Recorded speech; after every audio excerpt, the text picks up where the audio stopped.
Sports world শুরুতেই জানাবো শিরোনামগুলো।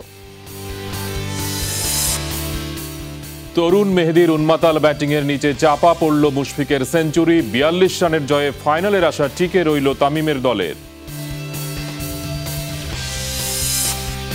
আইপিএলে টানা ৫ হারের পর জয়ের দেখা পেল পাঞ্জাব। কোহলির বেঙ্গালুরুর হার ৮ উইকেটে। আজ আবুধাবিতে মুম্বাই কলকাতার লড়াই।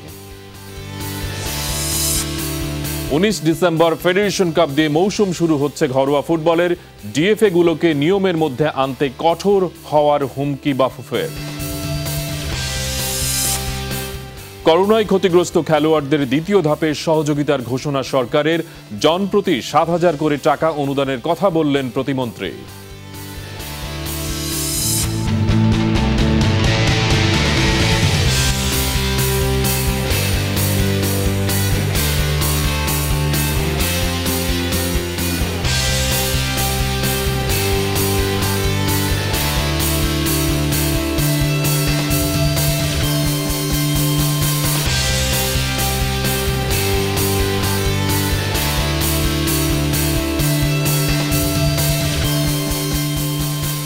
এতক্ষণ শিরোনাম দেখছিলেন, এবার বিস্তারিত। আর শুরুতেই ক্রিকেট প্রসঙ্গ। প্রেসিডেন্টস কাপের তৃতীয় ম্যাচে নাজমুল একাদশকে ৪২ রানে হারিয়ে ফাইনালের আশা ধরে রাখল তামিম একাদশ। প্রথম ব্যাট করে মেহেদী হাসানের ব্যাটিং দৃঢ়তায় ২২১ রান করে তামিমের দল। জবাবে মুশফিকের লড়াকু সেঞ্চুরির পরও ২৬ বল আগে ১৭৯ রানে আটকে যায় নাজমুলরা। বারমুডা ট্রায়াঙ্গল থেকেও যেন রহস্যময় মিরপুরে উইকেট, যেখানে ব্যাটসম্যানরা গেলেই যেন হারিয়ে যাচ্ছেন। তামিম, বিজয়, মিঠুনরা খাচ্ছেন খাবিব। চট্টগ্রাম থেকে কিউরেটর এনেও আরও একবার ছন্ন ছড়ায় ব্যাটিংয়ের প্রদর্শনী তামিমের দলের। কিন্তু উপরের সব কথাকেই এক ফুৎকারে উড়িয়ে দিলেন মেহেদী হাসান। ইচ্ছে থাকলে উপায় হয়, এই সত্যটাই চোখে আঙ্গুল দিয়ে দেখিয়ে দিলেন এই অলরাউন্ডার। ১২৮ রানে ৮ উইকেট থেকে তাইজুলকে নিয়ে নবম উইকেটে গড়লেন ৯২ রানের জুটি। তাসকিন, আলামিন, সৌম্যদের উপর রীতিমতো তাণ্ডব চালালেন। ১৪৩ স্ট্রাইক রেটে ৯-৪ আর ৩ ছক্কা। ৫৭ বলে এলো ৮২ রানের ঝনমলে এক ইনিংস। প্রেসিডেন্টস কাপে প্রথমবারের মতো কোনো দল পৌঁছালো ২০০-র উপরে। দেড়শো পেরোনোর সংখ্যায় থাকা দলটা গিয়ে পৌঁছালো ২২১-এ। তাইজুল অপরাজিত ২০ আর আলামিনের শিকার ৩।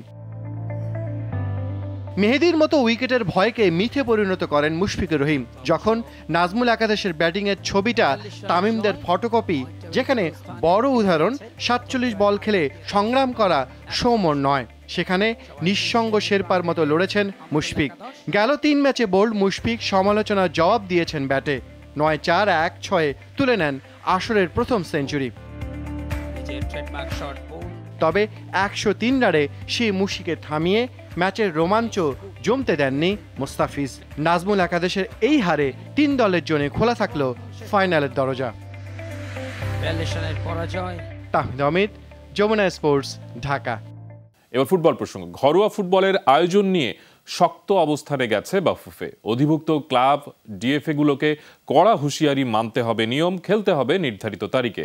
১৯ ডিসেম্বর ফেডারেশন কাপ দিয়ে মৌসুম শুরুর ঘোষণা, তার আগে ১ নভেম্বর থেকে ১৫ ডিসেম্বর দলবদল।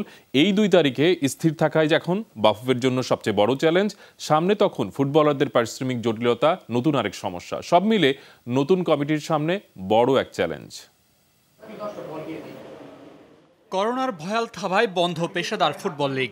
তাতে আর্থিক ক্ষতির মুখে ফুটবলাররা। ক্লাবগুলোর তহবিলও ঠেকেছে শূন্যের ঘরে, যার প্রভাবে পারিশ্রমিক নেমে আসে ২৫ ভাগে। ক্ষিপ্ত ফুটবলারদের তীব্র অসন্তোষে নবনির্বাচিত সভাপতি কাজী সালাহউদ্দিন তা বৃদ্ধি করে ৪০ ভাগ করার আশ্বাস দিয়েছিলেন, কিন্তু তাতে রাজি নয় ক্লাবগুলো। তাই বৃহস্পতিবারের সভা শেষে ঘোষণা, পারিশ্রমিক বাড়বে ৩৫ ভাগ। নির্বাহী কমিটিতে যে আলোচনা হয়েছে, সেই আলোচনার প্রেক্ষাপটে আমরা ২৫ থেকে বাড়িয়ে ৩৫%, অর্থাৎ ২০-২১ মৌসুমে তাদের ১৯-২০-এর যে অর্থ বাকি আছে তার সাথে এই ৩৫% যোগ করে তাদের চুক্তি স্বাক্ষরিত হবে।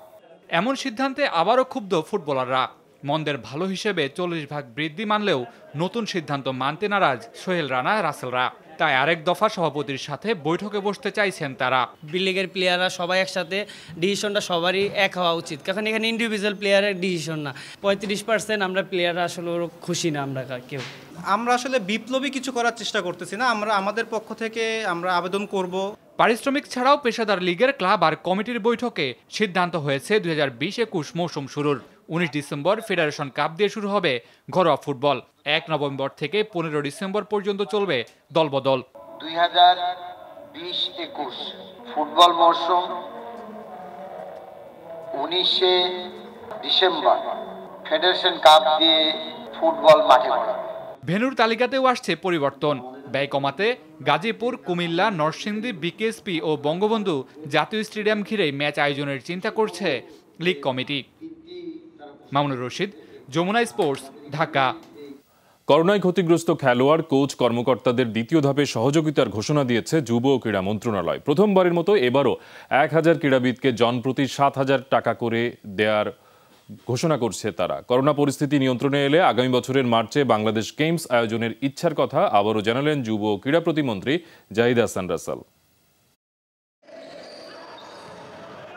করোনাকালে পরিকল্পিতভাবে দ্রুততম সময়ের মাঝে তৃণমূলের ক্রীড়াবিদদের জন্য সাহায্যের হাত বাড়িয়ে দিয়েছিল যুব ও ক্রীড়া মন্ত্রণালয়। সেই কার্যক্রম সফল হতেই দ্বিতীয় দফা অনুদান প্রদানের প্রক্রিয়া শুরু করা হয়েছে। এবারও ফেডারেশনের দেওয়া নতুন তালিকা অনুসারে 1000 খেলোয়াড়, কোচ, কর্মকর্তার পাশে দাঁড়ানোর ঘোষণা ক্রীড়া প্রতিমন্ত্রী জাহিদ হাসান রাসেলের। দ্বিতীয় দফে আমরা এখন পর্যন্ত 1000 ধরেছি। 1000-এ 7000 টাকা করে 70 লক্ষ টাকা আমরা দেওয়ার চিন্তা ভাবনা করছি। এটা কম বেশি হতে পারে, তবে এটা কম হবে না, হয়তো বেশি হবে। ফেডারেশন কাপ বাস্কেটবলের ফাইনালে এসে দিলেন আরেকটি সুখবর। বললেন পূর্বাচলের দিকে জায়গা খোঁজা হচ্ছে, পাওয়া গেলে সেখানেই বাস্কেটবল সহ আরও কয়েকটি ইনডোর গেমসের ব্যবস্থা রাখা হবে। একটা বিল্ডিংয়ের ভিতরে সবগুলো ইনডোর গেমসগুলো যেগুলো আছে সেগুলোকে নিয়ে যাওয়ার চিন্তা ভাবনা করতেছি। তো সেটি যদি আমরা জায়গাটা পেয়ে যাই, আমরা আশাবাদী যে বাস্কেটবলকেও আমরা সেখানে একটা জায়গা তাদেরকে দেব। করোনা পরিস্থিতির উপর নির্ভর করছে বাংলাদেশ গেমসের ভবিষ্যৎ। যদিও আগামী বছরের মার্চ মাসটি বিবেচনায় রেখেই গেমস আয়োজনে আপাতত একটি পরিকল্পনা আছে বলে জানালেন যুব ও ক্রীড়া প্রতিমন্ত্রী। আগামী বছর আমরা মার্চের মধ্যে আমরা চিন্তা করছি যে এর মধ্যে এই গেমসটাকে করানোর। Mamunur Rashid, Jamuna sports, Dhaka. Bangabandhu federation cup basketball টুর্নামেন্টে চ্যাম্পিয়ন হয়েছে বাংলাদেশ নৌবাহিনী। ধানমন্ডি বাস্কেটবল কোর্টে অনুষ্ঠিত ফাইনালে তারা 90-43 পয়েন্টের ব্যবধানে বাংলাদেশ বিমান বাহিনীকে হারায়। করোনাকালীন সময়ে যথাসম্ভব স্বাস্থ্যবিধি মেনে সীমিত পরিসরে আয়োজন করা হয়েছিল এবারের Bangabandhu federation cup basketball tournament. বিমান বাহিনীর বিপক্ষে ফাইনালে ছিল নৌবাহিনীর আধিপত্য। 4 কোয়ার্টারের প্রত্যেকটিতে জয় তুলে নেয় নৌবাহিনী। আসরে সেরা খেলোয়াড় নির্বাচিত হয়েছেন নৌবাহিনীর শোয়েব। ম্যাচ শেষে বিজয়ী দলের হাতে ট্রফি তুলে দেন যুব ও ক্রীড়া প্রতিমন্ত্রী জাহিদ হাসান রাসেল। ইংল্যান্ডকে পাকিস্তান সফরের জন্য আমন্ত্রণ জানিয়েছে পিসিবি। ইসিবি রাজি হলে 15 বছর পর পাকিস্তানে যাবে ইংল্যান্ড। আগামী বছরের জানুয়ারিতে সংক্ষিপ্ত সফরের জন্য ইংল্যান্ড ক্রিকেট বোর্ডকে প্রস্তাব দিয়েছে পাকিস্তান। পিসিবির এই প্রস্তাবের কথা নিশ্চিত করেছে ইসিবি।